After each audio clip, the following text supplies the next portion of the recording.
आप जैसे लोगों ने मुसलमानों की मुसीबत पे अपनी दुकानें चलाई है। जकिया जाफरी जैसे लोगों ने दुकानें चलाई है। आप अपनी दुकानें मुसलमानों की मुसीबत पे चलाते हो।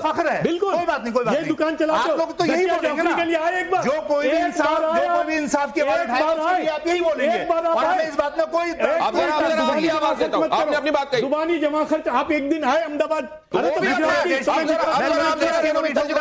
जाफरी के नाम पे दुकान चलाओगे अपनी। अगर शांति हो जाए तो कुछ शांति हो गई। मैं कह रही हूँ कि politics is a matter of perception.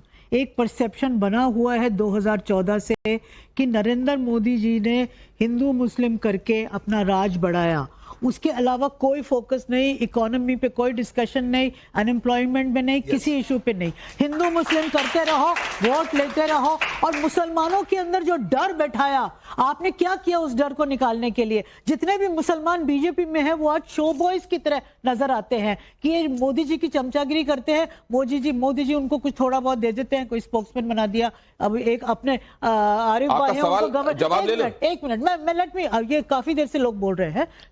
मेरा मान देखिए, वो कोई कंपटीशन नहीं, कौन कितनी देर से। आपका अगर सवाल हो गया तो मैं उनका जवाब नहीं, अभी सवाल नहीं हुआ। मेरा ये मानना है कि जो वक्फ में भी जो हुआ, एक तो इन्होंने हिंदू मुस्लिम में पोलराइजेशन किया जबरदस्त, जो घर आप बहुत सारे सवाल एक साथ पूछेंगे ना तो आपका सवाल खो जाएगा। मैम, आपने एक बड़ी बात कही, आपने कहा हिंदू मुसलमान किया है मोदी ने, perception is the new reality, और आपने एक बात और कही, आपने डर निकालने के लिए क्या कहा है, क्या जवाब ले रहे इसका? एक सेंटेंस बोलती हूँ, गरीब मुसलमान और रईस मुसलमान में जो उन्होंने पोलराइजेशन और डिवाइड किया, ये सबसे बड़ा मकसद था वक्फ का। वक्फ का ये नहीं था कि प्रॉपर्टीज को बचा लो, ये कर लो, वो कर लो। तो मैम जवाब तो ले लीजिए। ठीक है, आपने कह दिया, आपने एक स्टेटमेंट भी दे दिया और आपने सवाल भी पूछा। पहली बात तो मैं बीजेपी का स्पोक्स पर्सन नहीं हूं, फॉर योर इन्फॉर्मेशन। मेरा बीजेपी से दूर दूर तक कोई ताल्लुक नहीं है। मैंने अपनी जिंदगी में ना बीजेपी का दफ्तर गुजरात में देखा है, ना मैं यहां देखा है। मेरा यह है कि इनकी हुकूमत है, अगर इनसे बात नहीं करोगे तो किससे करोगे? आज भी मैं यही कहूं, प्राइम मिनिस्टर मोदी है, अच्छा लगे नहीं लगे व्हाटएवर, आप मुझे बताइए कि मोदी से आप नहीं बात करोगे तो शहबाज शरीफ से बात करोगे या मोहम्मद यूनुस से बात करोगे? मुसलमानों का बात तो करनी पड़ेगी ना। बात करने से क्या निकला? अरे करनी तो पड़ेगी ना। जो डर था वो क्या जो कर रहे हैं, एक मिनट, आप ये कहना चाहते हैं जो कर रहे हैं वो भी गलत कर रहे हैं? एक मुसलमान मटन लेके जाता है, लोग चढ़ जाते हैं। नहीं, ये बात मुसलमानों के दिल में क्या डर है? मोदी का डर है जैसा इन्होंने कहा? नहीं है डर, बिल्कुल डर नहीं है मुसलमान को किसी का भी।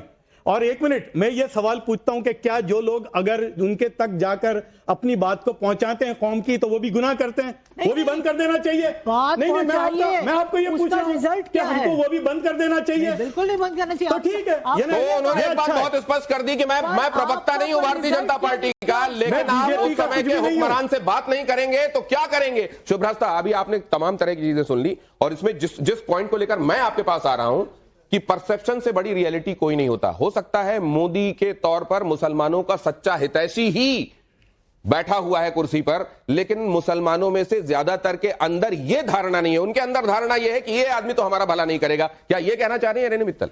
देखिए, मैं दो तीन राइडर्स दूंगी शुरू में, उसके बाद में अपनी बात रखती हूं। पहला राइडर यह है कि ये जो पैनल आपने बिठाया उसमें मैं अलहदा विचार रखती हूं। दूसरी चीज यह है कि मैं जो भी कुछ कहूंगी, मैं हिंदू मुस्लिम के फ्रेम से बाहर थोड़ा व्यापक रूप में उसको कहना चाहूंगी, क्योंकि मुझे इस फ्रेमिंग से दिक्कत है कि मुसलमानों के लिए मोदी ने क्या किया। अगर एक सेक्युलर संविधान की हम बात करते हैं और हम सेक्युलरिज्म के को लागू करने के लिए सड़कों पर शाहीन बाग जैसा मूवमेंट चलाते हैं, तो ये प्रश्न पूछना, क्योंकि मैं जानती हूं कि इसके प्रश्न पूछने का कॉन्टेक्स्ट क्या है दिनेश जी, ये प्रश्न पूछना भी उस पूरे डिबेट को हवा देना है जिसकी एक झांकी हमने देखी। देखिए, डिबेट को या नैरेटिव को? नैरेटिव को जी, मतलब डिबेट का मैं उसको लार्जर पर्सपेक्टिव में कह रही हूं। देखिए, मेरा जो काम प्रोफेशनली रहा है वो स्ट्रेटेजिक और पॉलिटिकल कम्युनिकेशन का रहा है। तो मैं, जब लोग बात करते हैं परसेप्शन की कि perception is everything, it is not everything. Perception उनके लिए एवरीथिंग होता है जो इस गेम में है, जिनके लिए परसेप्शन एक बिजनेस है। अब ये किसके लिए, मैं इसको क्वालिफाई नहीं करूंगी।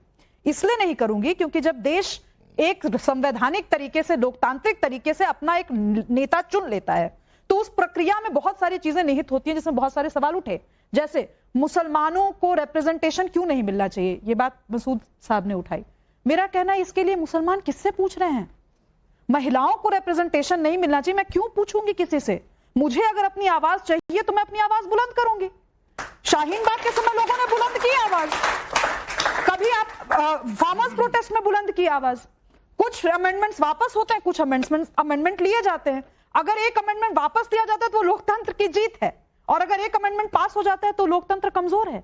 किस तरीके का तर्क है ये? और बार बार जब बात आती है कि भाई धर्म पे हमला है या मुसलमान डरे हुए हैं, मुझे तो नहीं लगता कि इस देश का कोई भी मुसलमान डरा हुआ है। आज मसूद साहब यहाँ आए, मुझे नहीं लगता है कि इनको लग रहा होगा कि मुझको लगता है सबसे ज्यादा जो निष्फिक्र निर्भीक मुसलमान है वो पाकिस्तान में ही रहता है। नहीं ऐसा नहीं है, इंडिया में रहता है। नहीं आपका यही नैरेटिव है, आपका यही नैरेटिव है इंडिया में। लेकिन आप आसपास थोड़ा निगाह दौड़ा लीजिए तो मुझको लगता है कि आपको सच्चाई पता चल जाएगी। अब इनको सुन लीजिए। जफर सर, आपसे भी मैं ये प्रार्थना करूंगा, जरा ये देखिए, ये क्या असल में ये लोग हैं जो असल हित की बात कर रहे हैं उस कौम की। पूछ रहे हैं कि क्या किया नहीं किया। मेरा थिंकिंग अलग है, मैं आपको बताना चाहता हूं कि क्या किया। अच्छा, जो क्या किया वाली बात है, लेकिन जरा ये इन्होंने क्या किया और क्या ये असली रिप्रेजेंटेटिव है इस कौम की? जरा गारंटी मुसलमानों से नफरत की गारंटी है। वो 2002 से सिर्फ नफरत के मुजाहरे कर रहे हैं कि एक ही गारंटी मुसलमानों से नफरत की गारंटी है। वो 2002 से सिर्फ नफरत के मुजाहरे कर रहे हैं। इस सवाल को मैं आपके पास ले जाने से पहले एक बात जरूर कहूंगा, कैकेयी जितना प्यार राम को करती थी और राम जितना कैकेयी को मानते थे, वो अपने आप में एक मिसाल था। लेकिन फिर वहीं पर वो लोग आते हैं जो परसेप्शन क्रिएट करने की कोशिश करते हैं। और फिर क्या हुआ, कैकेयी ने क्या किया, रामायण में क्या हुआ, आपको बताने की आवश्यकता नहीं है। ओवैसी एकदम सही कह रहे हैं जो उन्होंने कहा, मैं आप सबसे जानना चाहूंगा, और जफर सर आपसे, तो ओवैसी भड़का रहे हैं जो उन्होंने कहा कि नहीं ये तो केवल गारंटी सिर्फ मुसलमानों से नफरत की है। ओवैसी झूठ बोलते हैं या ओवैसी आधा सच बताते हैं? क्या सही लगता है आपको? देखिए जरा ये ऑप्शन आपके सामने। मैं बात दूसरी करूंगा, सुनिए। मेरे नजदीक क्या है, जो आप लोग गुजरात आए ही नहीं है, हमने तो गुजरात में भुगता है। मेरा तो घर जल गया था, मेरे को यूं लगता था कि हम जकात दे रहे हैं, 100 साल से जकात लेने वाले। 1000 से ज्यादा मुसलमानों के कारोबार जमीन दोस्त हो गए थे, और जकिया जाफरी अकेली नहीं है, 1400 मुसलमान मारे गए थे। क्यों बाकी की बात नहीं करते आप? क्योंकि जकिया जाफरी जो है वो सूट करता है, उससे दुकान बनती है। अब मैं बताना चाहता हूं, ये इधर दुकान बनती है, सच्चाई है सर। अब आप ये तो जरा बता दीजिए ना। अब मैं आपको बता रहा हूं कि कौन आए थे। मैंने 4 ये सही रहनुमाई कर रहे हैं क्या कौम की? अभी छोड़िए ना, मुझे वो सब बात में नहीं जाना। मैं फोकस करता हूं, मेरा जो काम है। मैं सुनिए, गुजरात में 2002 हुआ, ठीक है, 2002 हुआ। वहां मुसलमानों ने यह तय किया। सर ये सब भी चाहते हैं कि आप इस पे बोले। नहीं, मैं बोलूंगा बाद में, मैं बोलूंगा मेरे जवाब में आ जाएगा। क्या ये महत्वपूर्ण व्यक्ति हैं जो मोदी के बारे में गलत धारणाएं फैलाने का काम करते? नहीं फैलती, देखिए इस तरह से फैलती नहीं है। वही है ना, हम भी तो मोदी से जब मिलने गए थे तो हमारे सामने सब कुछ था ना, बल्कि लोग डरते थे। मेरे घर में तो है ना 2 रकात सलातुल हाजत में बैठे थे, रोजा रखा था मेरी वालिदा ने, कि मोदी को मिलने जा रहा है, पता नहीं वापस भी आएगा कि नहीं। लेकिन जब मैं मिला और हमारी 2.5 घंटे बात हुई, हमने और मैं आपको आज बोलता हूं, कोई बात ऐसी नहीं है कि हमने नरेंद्र मोदी साहब के सामने आंखों में आंखें डाल के नहीं रखी। कोई बात ऐसी नहीं है जो हम नरेंद्र मोदी के सामने आंखों में आंखें डालकर नहीं रख सकते हैं। अब बहुत जल्दी मैं सवाल लूंगा। इधर आप वॉल में जो सवाल आएंगे सर उसको जरूर देखिएगा। तब तक एक सवाल आपका जल्दी से। सर आप बार बार ओवैसी पर आंसर देने से बच रहे हैं, आप क्यों नहीं सीधा स्पष्ट आंसर देते हैं कि क्या वो भड़काने का काम करते हैं या नहीं करते हैं? आप क्वेश्चन को घुमा देते हैं, अहमदाबाद गुजरात की तरफ ले जाते हैं। अब सीधा स्पष्ट आंसर दीजिए। दिनेश जी, क्या इसका भाई देखो, ऐसा है, सकती हूँ